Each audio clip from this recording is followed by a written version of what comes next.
You ask Tiger to solve. This deals with linear equations with one unknown. The final result is x equals 4. Let's solve it step by step. Group all constants on the right side of the equation. Add 1 to both sides. Simplify the arithmetic.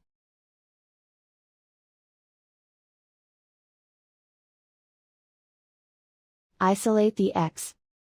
Multiply both sides by inverse fraction 2/1.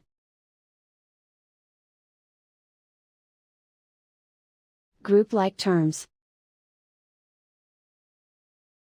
Multiply the coefficients. Simplify the fraction. Simplify the arithmetic. And so the final result is x equals 4.